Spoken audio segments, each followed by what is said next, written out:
ವೆನಿಜುಲಾ ಅಧ್ಯಕ್ಷರಂತಾಗ ಅಲ್ಲಿ ಏನೂ ಜನ ಮಾಡಲಿಲ್ಲ, ಎದ್ದು ನಿಲ್ಲಿಲ್ಲ, ಸೈನ್ಯ ಎದ್ದು ನಿಲ್ಲಿಲ್ಲ. ಅದು ಅವ್ರಿಗೆ ಸ್ಫೂರ್ತಿ ಆಯಿತು.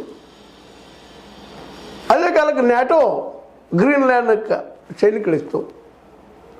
ಗ್ರೀನ್ಲ್ಯಾಂಡನ್ನು ಇವರು ಅಮೆರಿಕ ಸೈನ್ಯ ಹಂಚಿಸ್ಕೊಂಡಿತ್ತು. ಇವತ್ತಿಗೆ ಅಮೆರಿಕ ಹೀಗಾಗಿ ತಾನೇನು ತಿಳ್ಕೊಂಡ್ಬಿಟ್ಟಿದ್ದಪ್ಪ ಅಂದ್ರೆ, ನನ್ನಂಥ ಶಕ್ತಿಶಾಲಿ ಯಾರಿಲ್ಲ, I am the super power, ನನ್ನ ಜೊತೆಗೆ ಇಸ್ರೇಲ್ ಇದ್ರೆ ಮುಗಿದೋಗ್ಬಿಡ್ತು. ಯಾಕಂದರೆ ಇಸ್ರೇಲ್ ನಾನು ಕಳೆದ 50 ವರ್ಷಗಳಿಂದ ಮಿಡ್ಲ್ ಈಸ್ಟ್, ಮಧ್ಯ ಏಷ್ಯಾದಲ್ಲಿ ಅತ್ಯಂತ ಸಣ್ಣ ಜಿಲ್ಲೆ ಅದು. ಬೆಳಗಾವಿ ಜಿಲ್ಲೆ ಅಷ್ಟದ ಆ ಸ್ಟೇಟ್ ದೇಶ ಇಸ್ರೇಲ್ ಈ ಇಸ್ಲಾಮಿಕ್ ದೇಶಗಳನ್ನೆಲ್ಲ ಹಂಚಿಸ್ಕೊಂಡು ಬಾಳೆ ಮಾಡ್ತಾಯಿತ್ತು.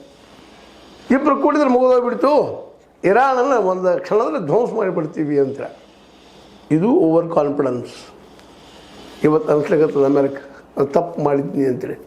ಯಾರ್ಯಾರೋ ಸಲಹೆಕಾರು, ಅದು CIA ಸಲಹೆ, ಮೊಸಾದ್ ಸಲಹೆ ಇಲ್ಲ, ಅವ್ರು ಮುಗಿದೋಗ್ಬಿಟ್ಟು ಸೋತೋಗ್ಬಿಡ್ತಾರ.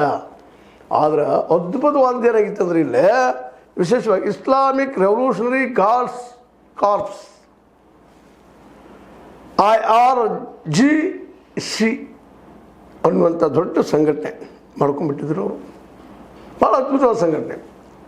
ಇಲ್ಲಿ ಎಲ್ಲರೂ ಲೀಡ್ರನ್ನ, ಎಲ್ಲರೂ ಬುದ್ಧಿವಂತರನ್ನ, ಮತ್ತು ಒಬ್ಬರು ಮತ್ತೊಬ್ರು ಕೇಳುವಂಥವು, ದೇಶಕ್ಕಾಗಿ ತಮ್ಮಂಥ ಸಮರ್ಪಣೆ ಮಾಡ್ಕೊಂಡಂಥ ಒಂದು ದಳ, ಗಟ್ಟಿಮುಟ್ಟು ದಳ.